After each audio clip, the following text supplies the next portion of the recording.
don't be afraid to fire those off in the chat, and I'll keep an eye on that. So without any further ado, I'm sure most of you already know Zach. Zach is our CEO and founder here.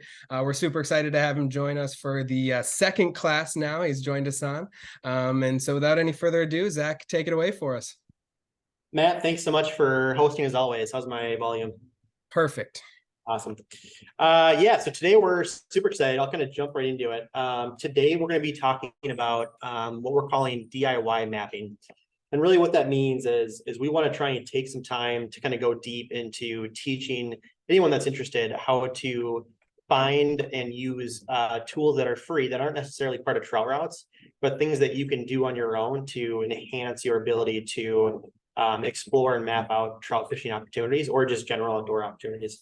So it should be pretty fun. The intended audience is really like, it kind of spans. I mean, it could be someone that has free time and really wants to kind of get into the nerdy details of GIS and mapping, like on a weekend. Or it could be someone that's just kind of curious in what goes into Trout Routes. So we'll kind of go into some general mapping tools. We're going to actually do a really cool exercise or like a real-time example of an actual real-world application of GIS and DIY mapping for trout fishing. And then we'll wrap it up with how it all applies to Trout Routes and why it kind of go full circle and like what do we do and why do we do it and how do we come up with our core product.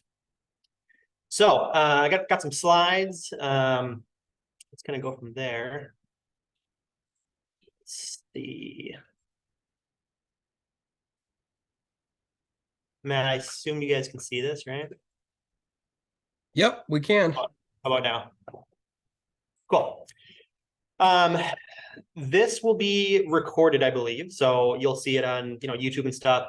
There are some kind of useful quick links too. So if you guys, I guess if someone emails Matt at the hello@Trout Routes, we can email these as like a PDF too, just as a quick link. Again, we're gonna start pretty high level and we can go like super deep. This is what most of us love doing. This is what I personally started doing 6-7 years ago when we started the project. So like ask questions, let's have fun with it. Most of you guys are at lunch, so let's have fun. Little agenda. We'll talk about and we'll do this quick, but public government resources. Many people that we've met don't realize the full potential of what's out there that is put together by various public resources and governments. So like depending on what state you're in and all that good stuff. And then we're gonna get into the real fun stuff. So like finding downloadable data, public data. There's some really cool tricks with Google. There's a really interesting couple of platforms to interact with data called Google Earth, and then more importantly, QGIS. And then I think the real fun one that I just put together that I'm excited about is we'll do a real world example of GIS and how it applies to fly fishing. Then we'll kind of do a full circle and wrap it up into how this all applies to and how this all feeds into what we do at Trout Routes. And then throughout the whole thing, we'll do Q&A and demo and ask any questions you want. You guys already know this, but just to be, can you guys see this little thing? Should I get rid of this? Let's get rid of that. Trout Routes. So we founded the company in I founded the company in 2018. The founding story is actually was more around low-cost turbidity sensing. I won't get super into it, but essentially the idea was to leverage essentially like IoT hardware to do low-cost turbidity sensing. Because there's not enough stream gauges, in my opinion. There's only a couple of them and they're really expensive. That turned out to be really hard. So we actually just kind of narrowed our scope and went really focused on coming up with highly insightful maps for fly fishing, which is Trout Routes today. We're headquartered in Minneapolis. We actually have 5 employees now, some part-time. One of the cool things about us is we're all mission driven. We're all very focused and we're all like one of the first things that we did is we built the team as we went culture first. So like we all fly fish once a month together. You can see pictures of our office. So when you email us, when you call us, when you talk to us, just give you a feel of who you're talking to. We use the product probably more than most users actually, which is really cool. Our mission is to be the most useful, the most accurate, the most comprehensive mapping tool for trout anglers across the US. In our opinion, we still have a long ways to go, but we're super excited for how far we've come. And one thing to point out is, as you'll see in this screenshot, you might not recognize everything, but one of the things that we're kind of teasing a little bit today is we do have quite a bit of new stuff coming out to kind of give it not only a refresh to how the app looks and feels, but also to bring a whole new wave of curated content to rivers across the United States. So any trout stream. So things like, what are the access laws for a state? Or tell me the nearby fly shops that are specific to this river. Or tell me any of the stream flows or gauges that are specific to this river, anywhere in the river, or even within this watershed. So some really cool stuff that's coming out. You'll see screenshots like that throughout the talk. Here are my goals. I mean, I think the first and foremost is I want people that are taking the time to attend today and to watch this afterwards is to learn. I'm really passionate about this stuff. I think a lot of us are. I think if you can leverage what we're talking about into your own world, whether it's fly fishing or hiking or cross-country skiing or whatever it is, it's really cool stuff. And I think it's really powerful, and it can be really fun. And the other thing is just to have fun, right? Ask questions. Don't take this too seriously. This is all going to be, we're all doing this mostly on the side. You guys aren't, we are not. And again, this is all available via PDF on request. Okay, the first section is kind of a recap, just to make sure everyone is really laser aware of what resources are available. We started this in 2018, and we focused, as many know, in the Midwest. But as we've really done this for many years and kind of scaled across the country, there's a common theme where even from like novice all the way to like very avid, still people are not fully aware of some of the free public resources that are out there. And when we say resources, we're not just saying data, because we're going to get to that in a minute. We're talking about, it could be like a stocking report page, or it could be an interactive map, or it could be a PDF map, or it could be the fact that BHA has all kinds of interesting maps out there and resources. So this section, we're going to do just a quick kind of little dive into 5 highlighted states as examples. And the point here is to hit home that before you go too far, make sure you're aware of what is available in not only your state, but the state that you might be interested in fly fishing on your next trip. The first example is one that we just did recently. We did a presentation for a group out in Michigan. And Michigan has some really interesting resources. They're probably one of the top, I would say, 10 states in the country as far as not just data, but also just like resources. And one of the tools they have is these region-specific PDF maps across the LP and the UP. And so what they have in this case is a PDF map by region, color-coded by the rake type. And Michigan's interesting because they actually have a fairly complex rake system of different types and gear restrictions and a variety of different restrictions. But they do have really nice tools like this. So one of the benefits of this is you can see every single line that appears to have inland or migratory trout.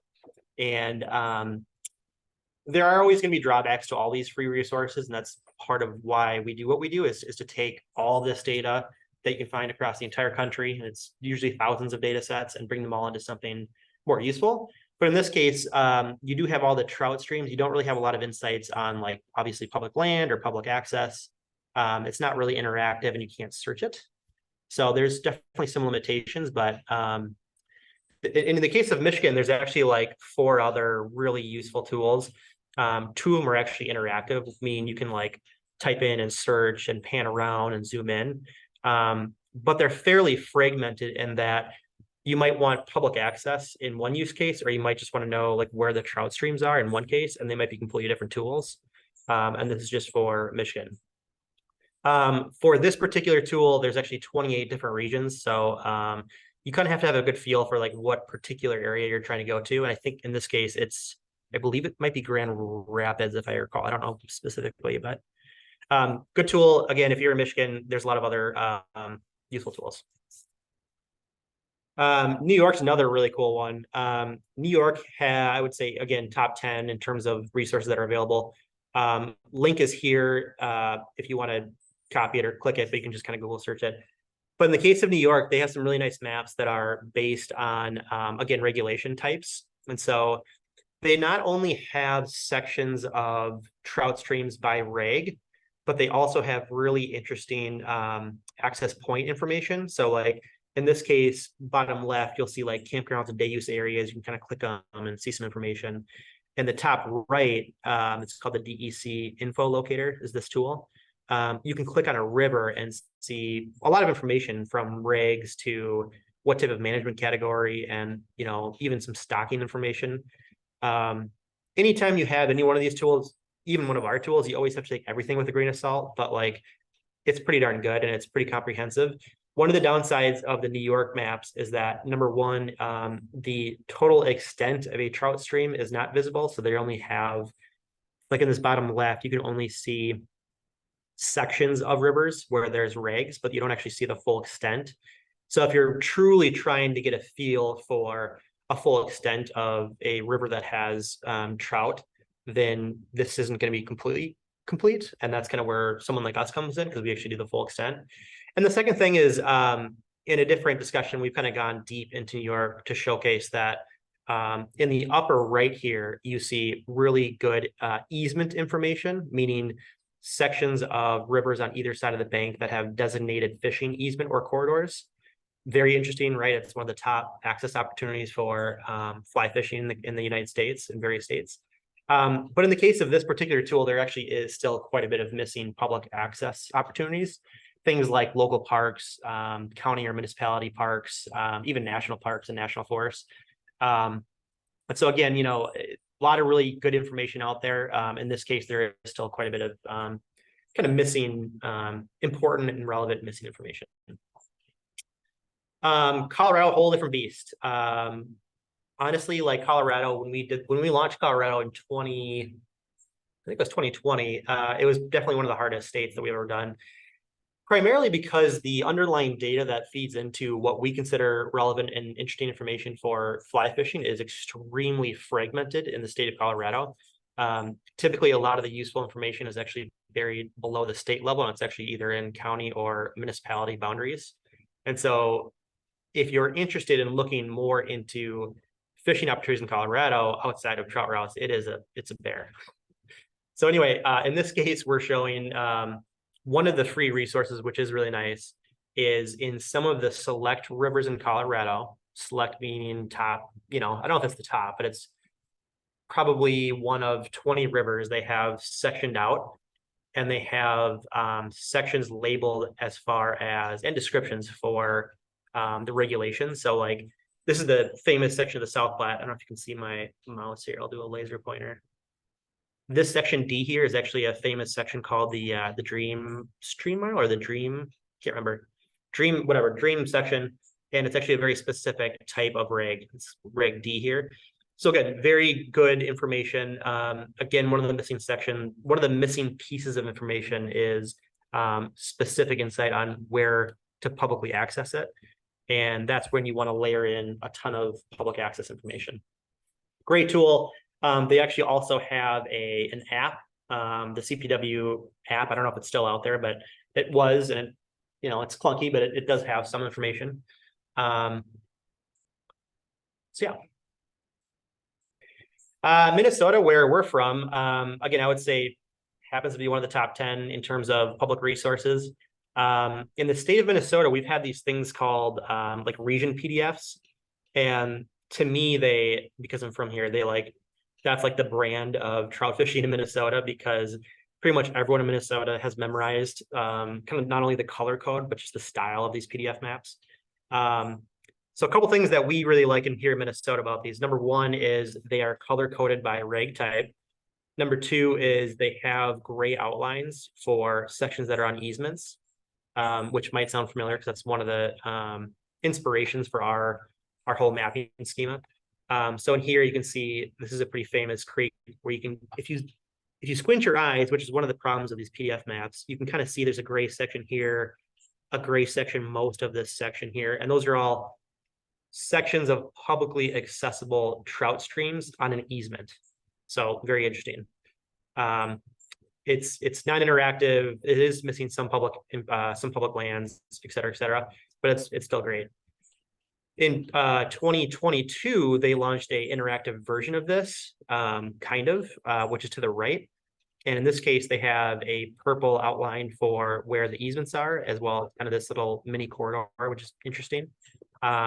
And in this case, you can actually click on the river and see a little bit more information like regs and whatever else. Again, point here is not to go into too much depth, but to just give you a broad scope of like every state has some sort of tool or information. I believe the last one here that I want to highlight is just North Carolina, just to kind of give you guys like across the entire country. It's not just, you know, Midwest and Colorado, it's in New York, it's every state has some sort of information. North Carolina, we launched in 2021, I believe, and they have a really interesting scene where they have pretty complex reg, like a reg schema here. They have delayed harvest, which is pretty famous, pretty popular out east, as well as catch and release, special regs, and they have wild trout rivers as well as natural bait waters. And the interactive map has color-coded lines for every trout stream. The limitation with this tool and with what we found with North Carolina, several. One is that the trout lines that you see here, similar to New York, are limited to the scope of what is public. And so if you wanted to know the full scope of a river, for example, pretty much nowhere do you see a trout stream extending beyond this boundary. And while it is true that the best trout habitats are up in these mountains here, there is trout below it. And the reason is because the North Carolina has been really focused on making their tool about public mountain trout waters. We at Trout Routes really wanted to extend the mapping to include what we believe is the full extent of a trout stream. And then we overlay all the public lands on top. All that said, a lot of interesting information. You can click on rivers, you can click on these points. If I remember right, I think the points when you click on them, and we can do this in real time later, but if you click on them, you'll see information like this is a designated parking lot for anglers, or this is a stocked trout pond or whatever. So great tool. Hopefully I drove home the point here. And Matt, I can't see you, but just kind of speak up if you ever have, if you want me to slow down. Sounds good. No, we're cruising along. Everyone, I'm learning a lot even here. So this is the fun part. This is going to be where I'll go as fast or slow as anyone would like. Step number one for if you want to kind of get into the nerdy side of mapping, again, this can apply to anything from hunting to cross-country skiing to, you know, in our case, fly fishing, is that there is a lot of data out there. You might already know that, but every day that I work at Trout Routes, I learn just the crazy extent of, if you look hard enough, you know where to look, there's a lot of data out there. The hard part is bringing it all together into a consumable way that answers interesting questions. And for us, we've been laser focused on answering insights around where to go fly fishing. So that said, it's really important to understand that there's some really cool data out there. And in our exercise later, we're going to do an actual example of finding real data that we think is interesting, bringing it into an actual interactive kind of data program, doing an analysis that drives an insight that is actually very valuable. So we'll actually do this full example in a couple minutes. But in this case, Michigan, for example, has like a full open data, a data room that you literally just type in trout and you'll see all kinds of interesting things. So in this case, you type in trout, you see like trout trail points, which if you're from Michigan or you fish Michigan, this will you'll recognize this right away. These are actual points of designated, interesting public fishing access opportunities. And then the next one, which is, you know, kind of your holy grail, is the trout lines for trout and salmon for types A through F. And there's actually 3 different layers. But that's actually, remember in the PDF above, we saw those colors for Michigan. This is the actual raw data. And so if you take this and you expand it to things like different states, or maybe you're interested in public hunting parcels, or maybe you're interested in like, show me all the snowmobile trails in South Dakota, you can actually download the real data. And a lot of the states, a lot of like the government, you know, entities are very, very good. I think they're very good at generating useful data. I think where they often try but fall short is like consumer friendly software. And so I think where the opportunity is for the DIYers or folks like us is that we can take what we think is good data, bring it into a synthesis engine, which is kind of what we do, and then provide it to actual anglers or enthusiasts that actually want to use that data. So my push for everyone here, if you're interested, spend some time looking for data. And one of them is the state governments that have these portals. Another interesting source is called OpenStreetMaps.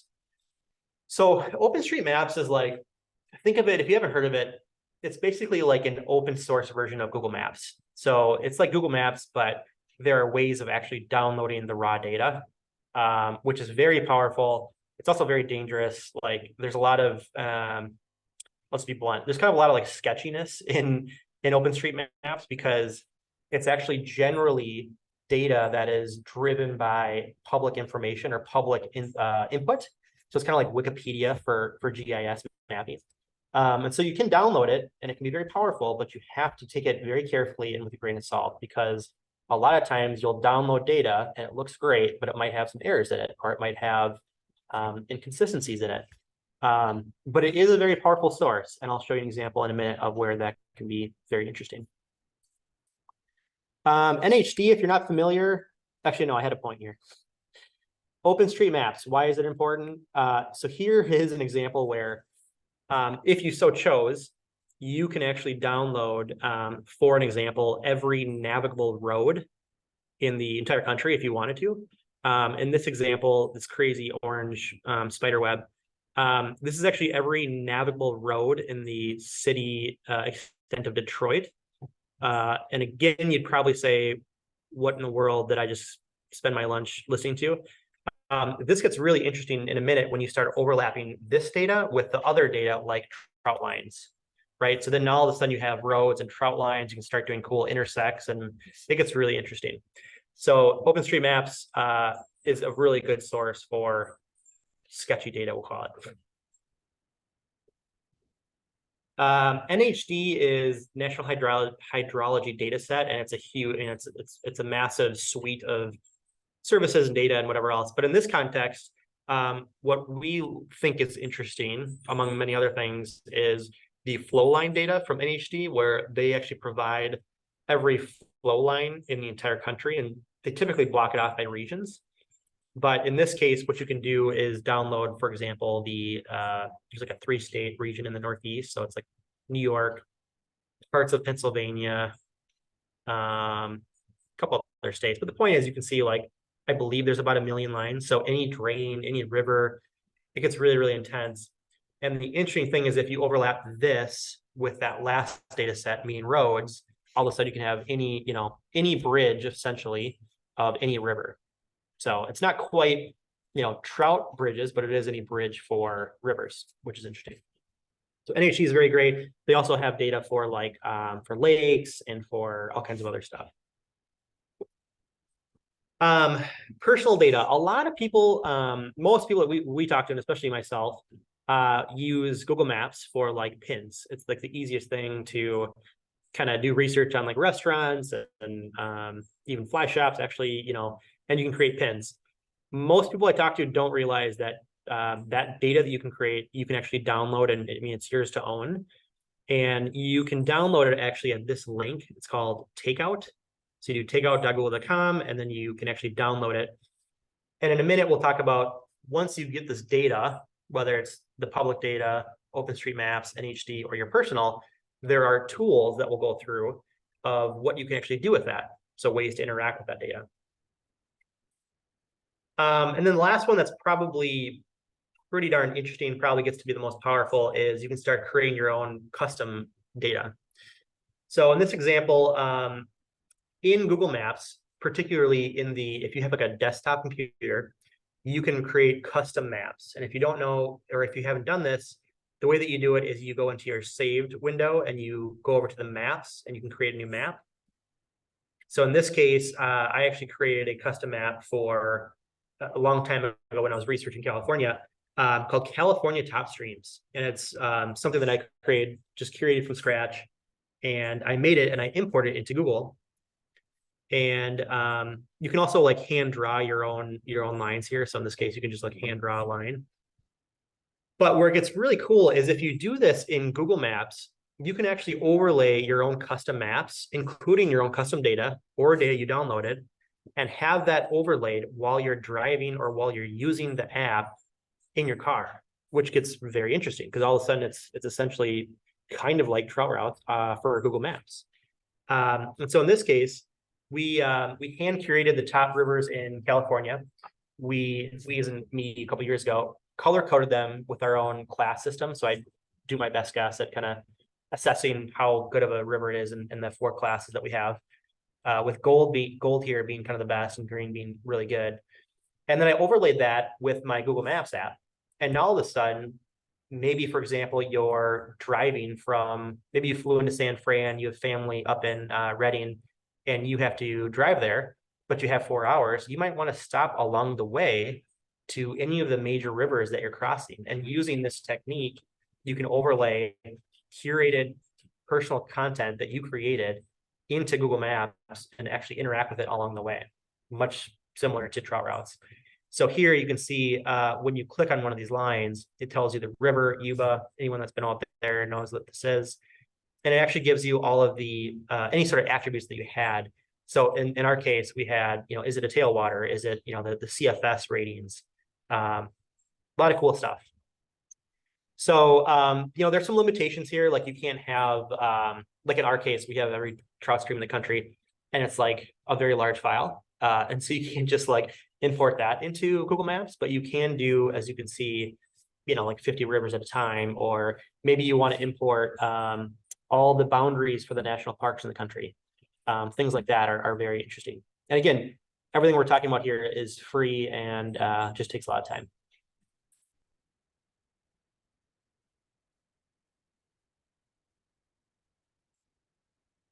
Awesome, Zach. We do have one question. I'll throw it at you. I'll throw it your way while we're in a little lull here. We've got Alan. He asked, he said he's a resident of Arizona for 25 years. He's looking for better detail on streams, any specific sites that would be of interest. Is there any like kind of guidance you would give him in trying to get some more detail on Arizona streams?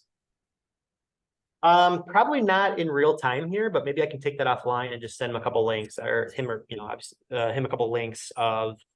I don't know off the top of my head, but I'm sure I can find something pretty quick. So maybe I'll take it offline. We'll get his email and I'll respond to him.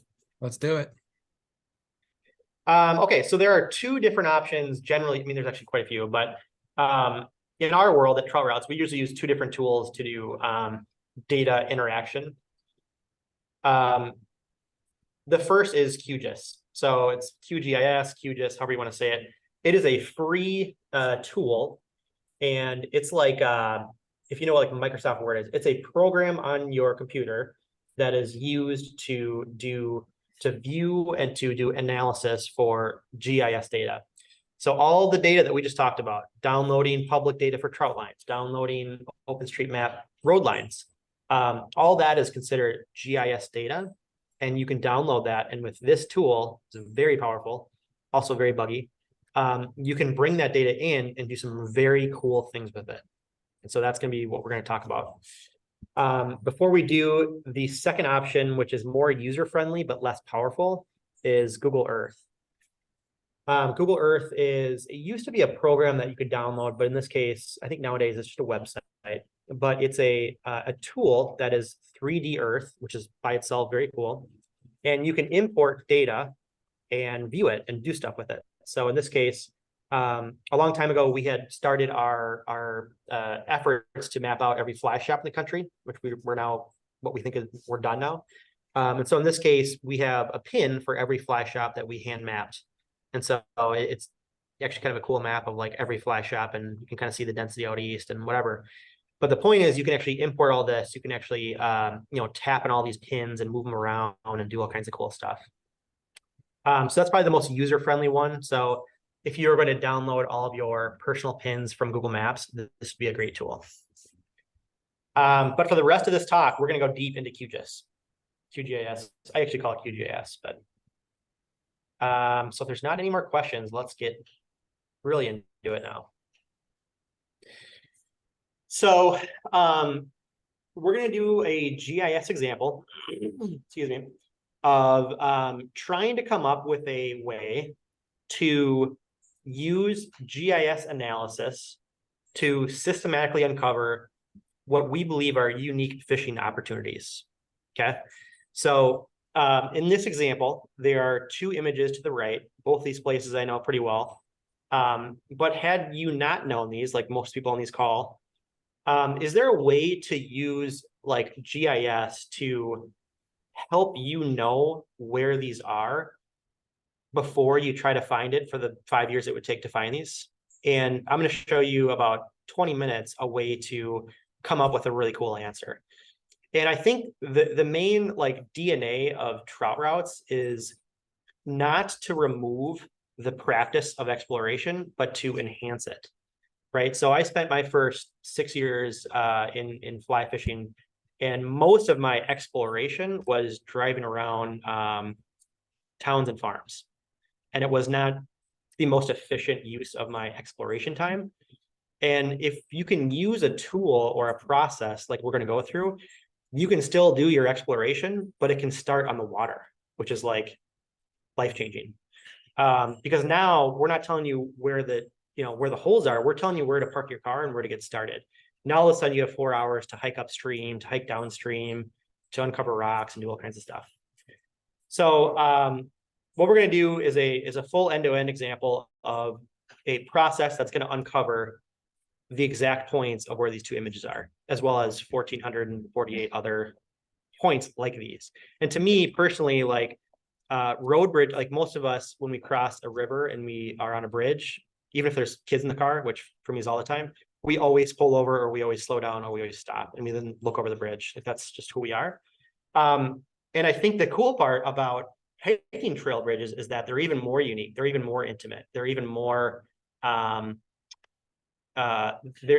even a more unique opportunity to get to a place on a trout stream that has less people, that's more remote, that's more again intimate with nature. So it's a very cool concept. So without further ado, we're going to use a GIS analysis to highlight walking bridges within state parks for designated trout streams in Minnesota. So very specific concept. I mean, if someone said I can give you 1,400 pins that happen to be hiking bridges in state parks for trout streams, Minnesota, I'd be like, wow, that's pretty freaking cool. We're going to do that in about 15 minutes using everything that we just talked about. So bear with me because it's going to be a little bit of a, we've never really done this before here.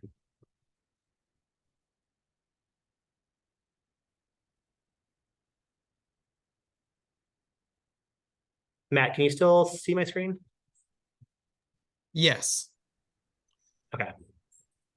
Like the whole thing? Yes. Okay.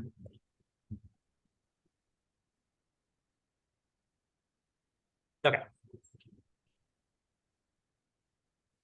can still see the whole thing, right? Yep. Okay. So the first thing that we talked about earlier was like there is public data out there, right? Before we get too far into it, at Trout Routes, we do not just a ton of work with finding and synthesizing public data, like we're going to talk about. We also do an incredible amount of hand-curated data. And so just want to preface that. But in this case, in about 20 minutes, we're going to come up with a very quick process to uncover unique opportunities. And in this case, we're going to use the state of Minnesota, since that took me 10 minutes to come up with. That's where I live. So the Minnesota DNR, or they have a geospatial commons, which is essentially like an online library for data.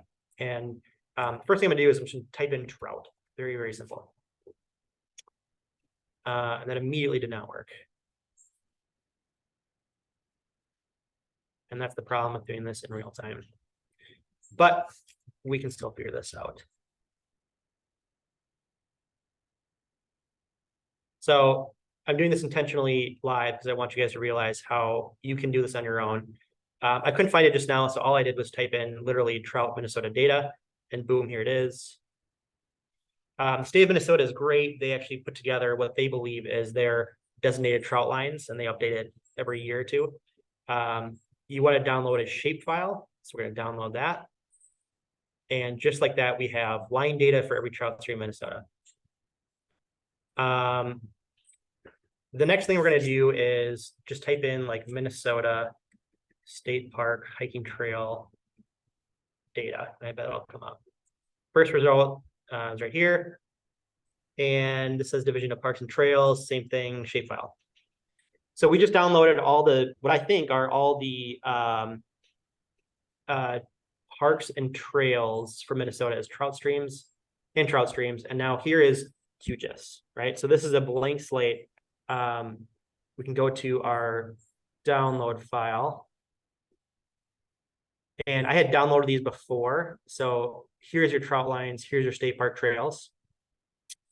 I'm going to drag this over. And then I'm going to drag over the trout lines. And right away, you should be seeing something that like looks pretty cool. What I like to do is first color code it. So first I like to do like my trout lines, you know, call it 0.5, call it blue. Now all of a sudden we're starting to see the trout lines pop.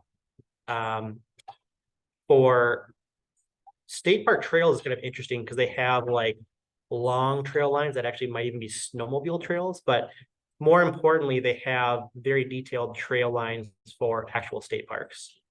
So I like to do like dotted lines that are like purple. That. Boom, it's a little thick. We'll go down to like 4. Okay, so right now we have displayed every trout line in Minnesota as well as every trail for state parks as well. So it gets pretty interesting because right now you're looking at, obviously, in this particular area, I'm seeing a high concentration of trail lines. And if you wanted to see like an overlay of the map, actually, you can do, you know, email me if you have questions on how to do all this. But so now all of a sudden we have a little bit of a, you know, Google Maps background. Turn that off if you want. And so the cool thing is now all of a sudden we have hiking trails in state parks in and around trout streams, but in general, they're just any hiking trails. The power of QGIS is it's a very advanced GIS analysis tool that's far beyond anything that I fully understand yet. And you can do things as simple as tell me all the line intersects between 2 different layers. So we're going to do that now. So if you do vector line intersections. So this says, okay, I want all the lines for trout streams, and I want all the lines for state park trails, and I want you to give me a point for every place where those 2 things intersect. And what this tool does is it brings in all of the attributes for both layers and brings them into a point. I'll show that in a minute. Takes 2 seconds to run. And boom. Now we have something very interesting. So these dots right here are apparently 1,450 hiking, you know, walk-only bridges for trout streams, according to this tool. And right away, that is super interesting. And the 2 places where those pictures are taken from are actually right here. I'm going to highlight it. Where's that guy? Well, it's right here. And I can do satellite. Give me the satellite. Okay, this is actually really cool. You can kind of see a little bit of it kind of looks like there's a walking bridge, but it's not really a bridge, it's a couple of bricks. That's a really, really cool place to go fishing. And it's in a state park. And our process just told you about it. And it actually happens to be this exact place right here. So really, really cool. The other point, which is this bridge, is actually a small tributary, which is actually not that bridge. It's actually this bridge right here. So maybe one of those bridges. So the point is that with downloading those 2 easy data sets and doing a simple analysis, you can come up with like the top 1,400 trail bridges on trout streams. Super cool, super powerful. And now for a minute, I want to talk about the downsides. One of the things you'll notice is that there is a ton of concentration of these dots. And so in places like this, you see like, like what is this, right? There's like 4 different trail bridges. And so one of the many challenges with GIS analysis is it's very powerful, but you have to do a lot of post-processing and kind of validation. So in this case, you actually have a very interesting trail that goes along a trout stream, which is a very awesome opportunity, but you have a lot of false positives on where those bridges are.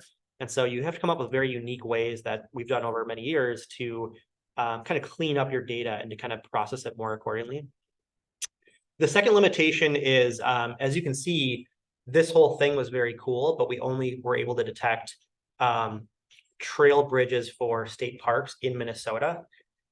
To scale that across the entire country is very, very hard. And so one of the things that you have to do is, number one, take all of your trails in the entire country, which is insanity.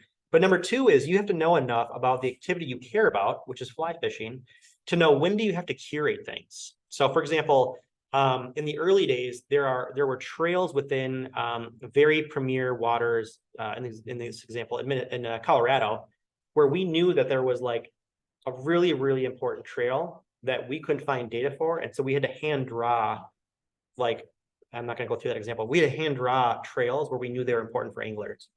So GIS can be very powerful, as you can see. There's going to be drawbacks. You have to do a lot of data cleaning, and it's very hard to scale, and you're going to miss a lot of stuff, especially if you're using OpenStreetMaps. But I hope I drove home the point that in this quick 20 minutes, all of a sudden you have some, like all these green dots to me look super interesting because you have very clear trail bridges on all these trout streams, and they're all probably small tributaries, which look pretty cool. So yeah, that's kind of what I want to do for a real-time demo. We've never done that before. Hopefully it was useful. We found public data. We downloaded it into QGIS. We used a simple GIS process, which was line intersects to detect points, and then we reviewed the output. We had a section for bringing it all together and like talking about, so we just did all that crazy deep dive and like, let's bring it all together and show like, what is the totality of the product of Trout Routes. I think most people on the call here kind of know that for the most part, so I won't go into deep dive. I'd rather save the 15 minutes that we have for any questions. But while we're waiting for questions, I will lead with this, which is one of the screenshots for our new stream card, which I talked about earlier, which is way cleaner. It's got more information, and it's got this tabbed layout where we have our elevation profiles are going to be embedded with other geography insights in the card, as well as different tabs for like fly shops and local information. And there's going to be an access law tab, as well as gauges, as well as what's the other one? Oh, personal content. So Matt, with that, I guess I'll hopefully we didn't lose too many people on that deep dive, but I'll let you kind of take it from here. Yeah, absolutely. You know, I've been able to answer most of the questions that have come through. I think, you know, people were paying pretty detailed attention to what you were going through. So I think we'll probably hang out here for a couple minutes and see if people do have a few questions. But is there anything else that you can maybe show us when it comes to that new stream card? Anything else you might be willing to tease a little bit or talk about even? Yeah, we did have a tab. So like here is one example, and I'm sorry, this is not the cleanest, but maybe I can go like that.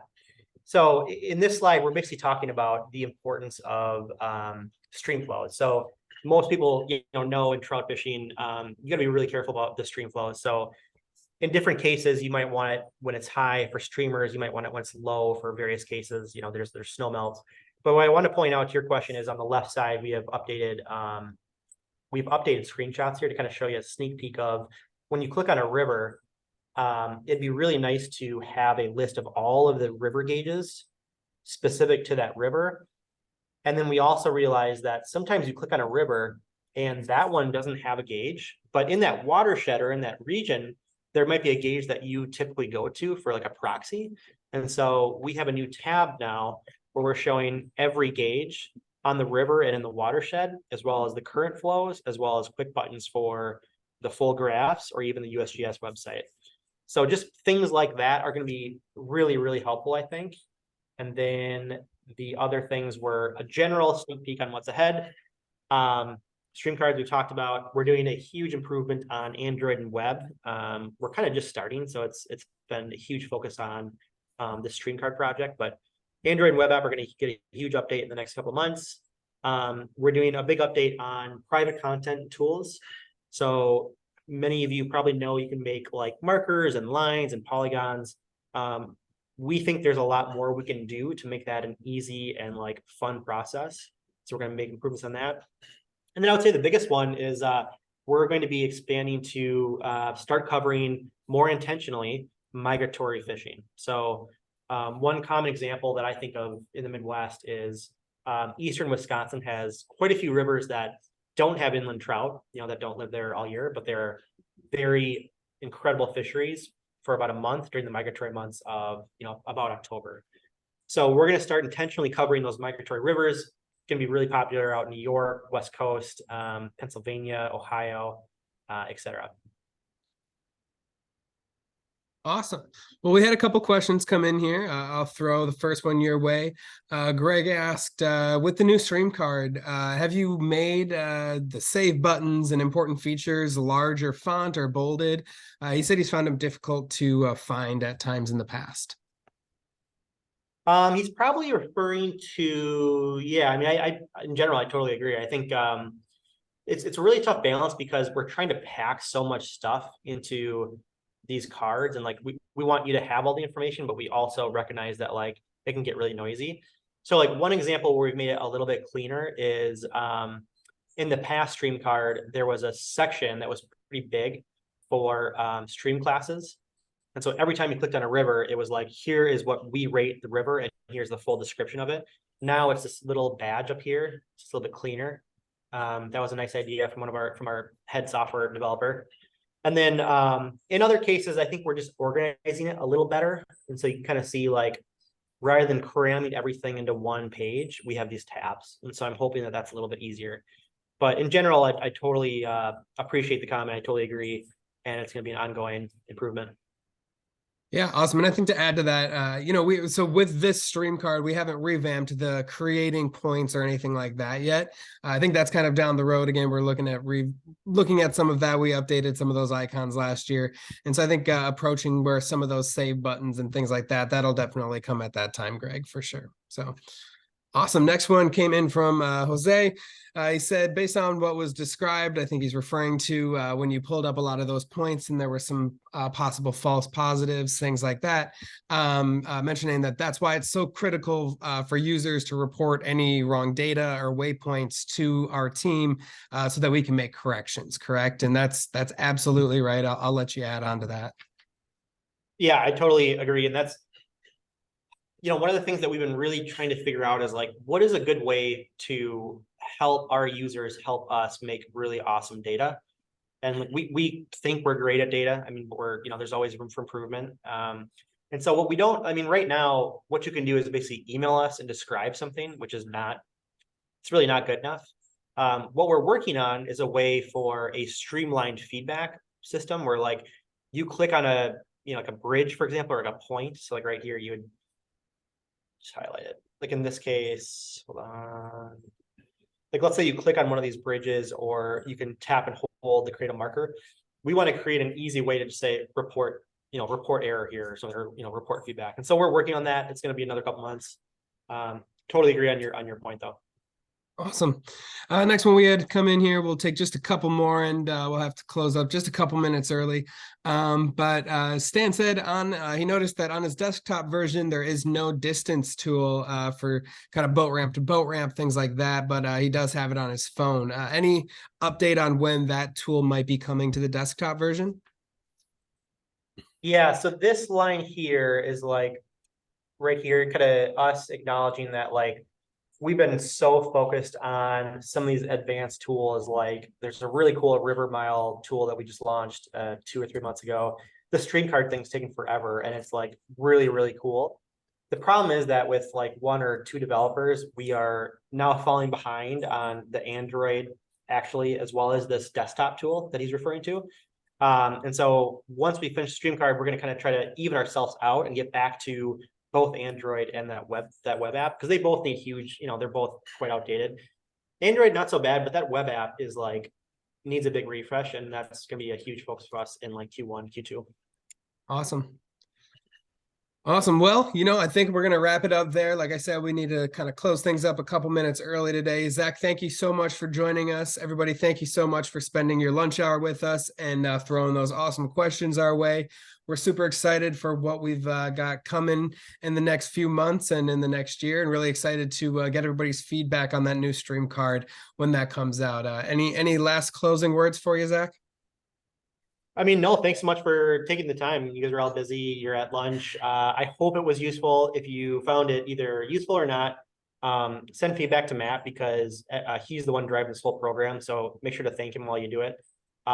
Anytime you give him feedback, we're going to help make better topics for these master classes. So let us know what you guys think, and let's keep doing them. Right on. Awesome. Thank you so much, everybody. Hope you all have a great rest of your afternoon. Take care.